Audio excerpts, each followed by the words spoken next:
Another duel that had everyone talking in Spa was the Mercedes battle at the start of the race. Nico, we've all seen the statement from the team and other things that you've said since, but what persuaded you that you had something to apologise for? Because when we spoke after the race in Spa, you weren't sure.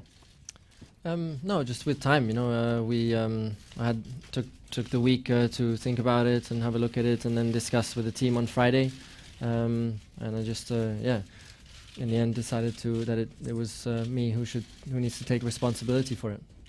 So Lewis, in your mind, is it a racing incident? That's how you've put it in your mind now?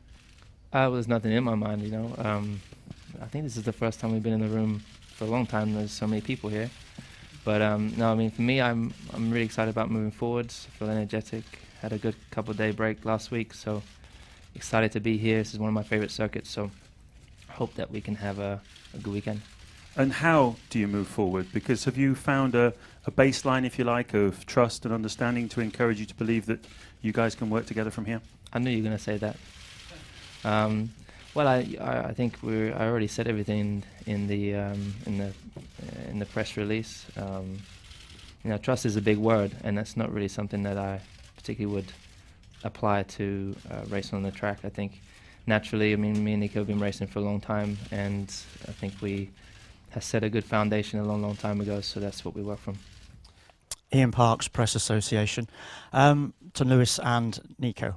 In a TV interview earlier this week that Fernando did, he remarked that both sides of the garage would now be divided. Engineers, mechanics, people that know you well would favour one or the other. Do you sense that within the team, that you aren't now a garage divided? Lewis? I don't personally feel that's the case. We've got a very professional team, and they just want to win. So they'll be working as hard as they can.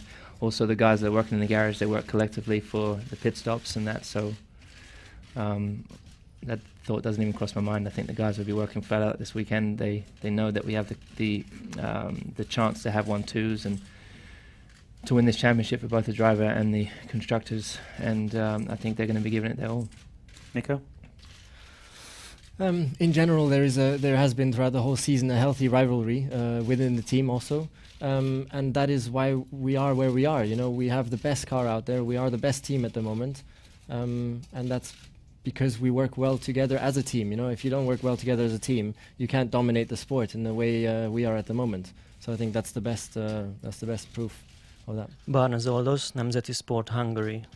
Nico, as the tension in the championship battle is getting bigger and bigger, have you prepared yourself psychologically for a very vicious media attack? Because what we saw in the past 2 weeks was basically some kind of a witch hunting already against you from certain journalists. I mean, I respect the opinions, and then for me, I really try and focus on driving my race car fast, working together with the team, getting the best out of the situation, and also importantly is enjoying the moment, because I'm very, very lucky to have such a car. It's very seldom in F1 that I go to every race now and I know that I can get pole and I can win the race with the car that I have. The team is doing an unbelievable job, also with the development, keeping it up, pushing further and further and further. The other guys are not getting closer really, so that's great, and I want to, so that's, my focus is on that. In the moment, make the most of it.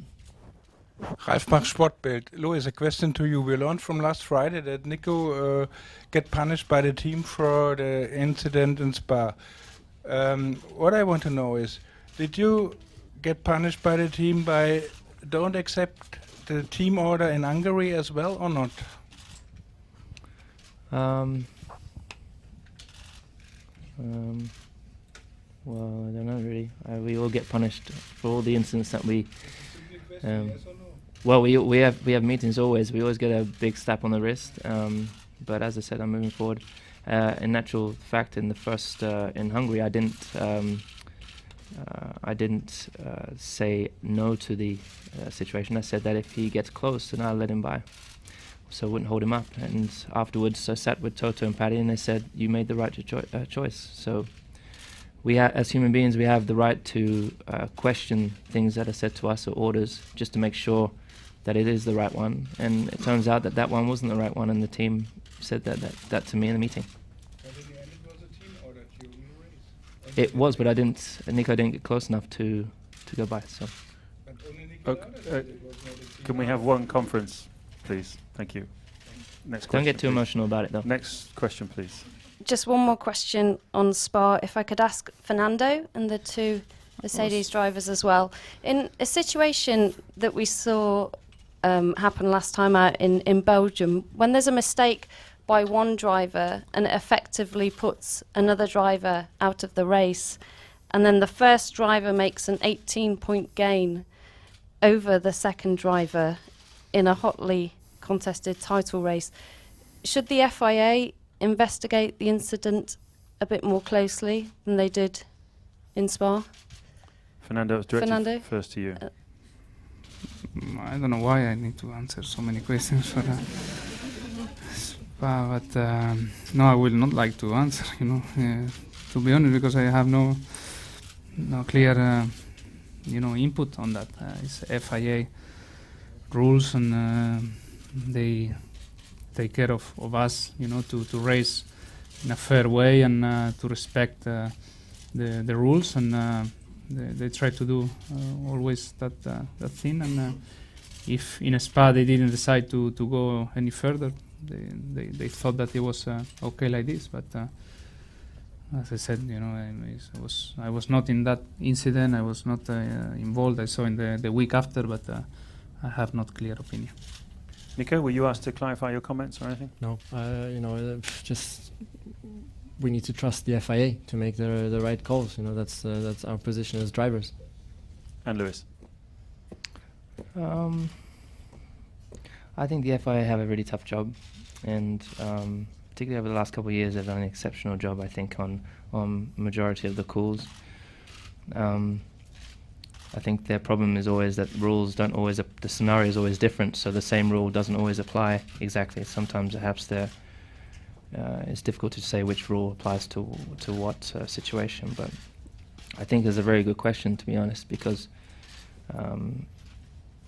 how do we move forward from that? Does that mean that we can all now say, okay, we can race a lot closer, and if the guy in front comes off and is out of the race, nothing's going to happen, so then we will be more relaxed towards it? Or does that mean if that happens again, there will be a penalty? So I think we're always hustling for to be able to race, because it's very hard out there to maneuver a car at those high speeds without sometimes having contact.